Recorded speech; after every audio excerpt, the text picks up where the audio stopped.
So I bought something. Uh, it's not American. It's a British MG Midget.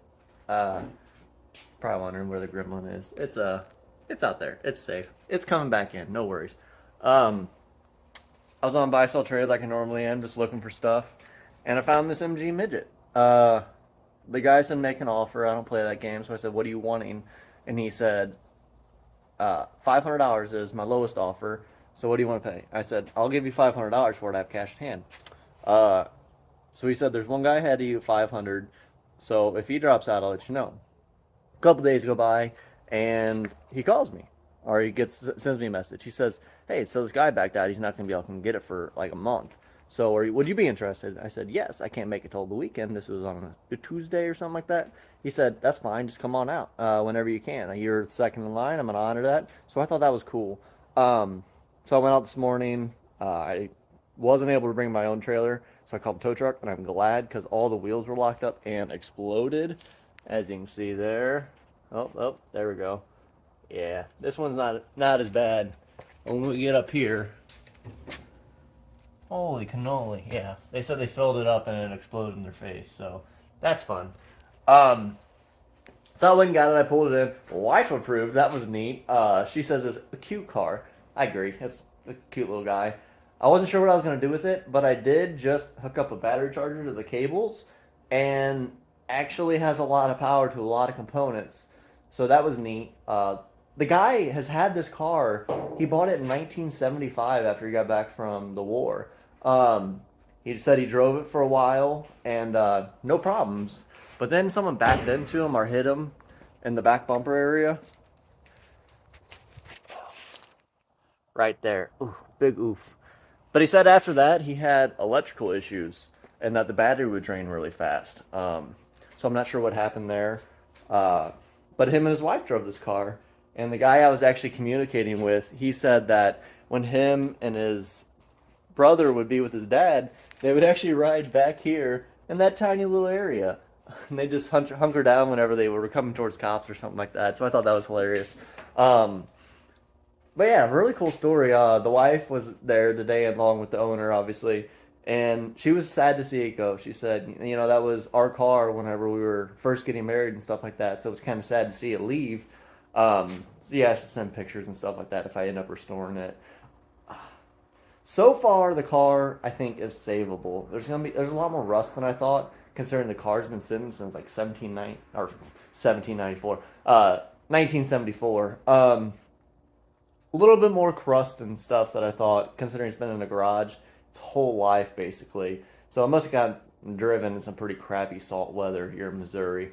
Um, like I said, I hooked up a battery charger, and it is, like I said, it's got a decent amount of power going to everything. Let me turn the key on here.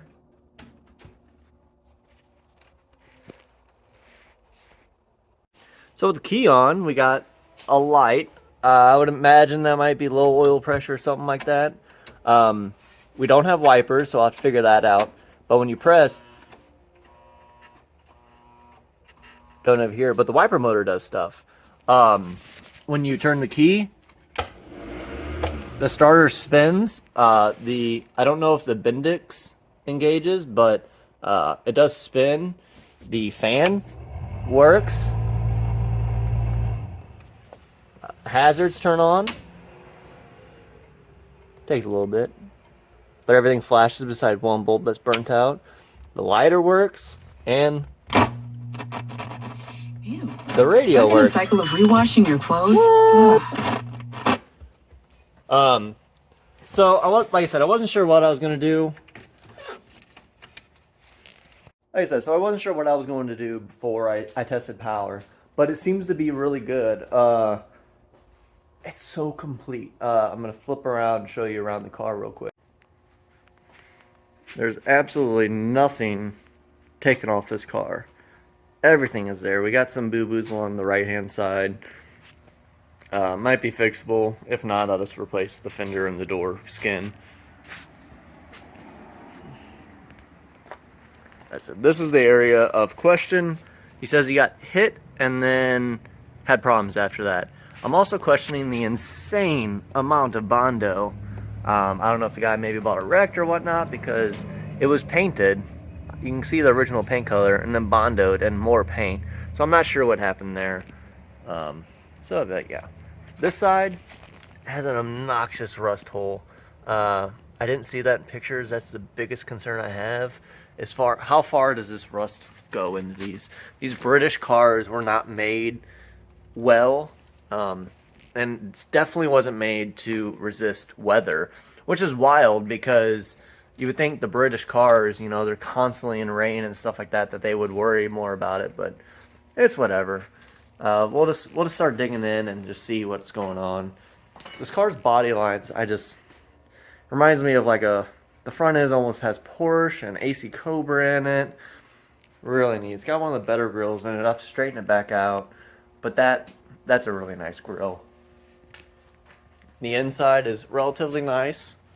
The seat bottoms are clean and free of rips. This headrest has some rips. I might just pull these headrests off and go with a low back style. 4-speed manual.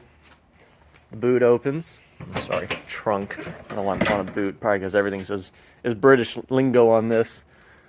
Got the tonneau cover, which is ripped in a couple spots. Got the original jack and stand, the original spare. It's like I said, it's a complete car, very complete. Oh, sorry.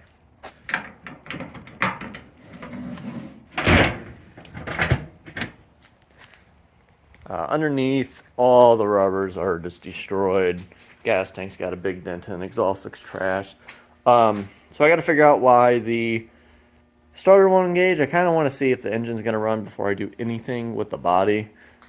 Just so I know, too, if I can sell the engine to somebody. But that's how it is. Like I said, it's just a lot of little things here and there. I'm not 100% what I'm going to do, but it's really neat. It had such a cool story. I wanted to share it.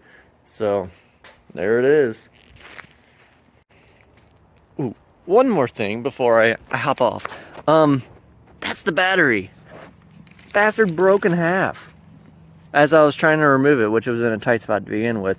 But obviously, as you could guess, underneath the battery is destroyed. It was kind of cool seeing the inside of a battery. You know, you can see the alternating plates to create that energy that you do. It uses, you know, opposing currents and whatnot. But yeah, that's the battery. It's supposed to be together, you know, like that ain't supposed to be like that. So I'm wondering if this didn't crack on the guy like forever ago, back in 1979, and then this was causing his drain, and then he parked it because of a battery. You know, it wasn't. Some people just didn't care to fix cars back then. So yeah, I'm just wondering, you know, underneath is just destroyed now, and the amount of rot makes me question if it's been like that forever. That is all soft. That's actually not a piece of metal. It's like a piece of fiber or something. I don't know what that is. Or maybe it is metal. It's just thin as a piece of paper. So that all obviously have to be cleaned out and replaced. But a little 1275, a little tiny engine, a little 4-speed. I'm excited. I'm hoping the car can be fixed. So there's our Missouri inspection tag. It's safe. See? It's fine. Very neat cars. Very, very cool. But I will decipher if this car is savable. I'll need to get it up in the air and look at it a little more.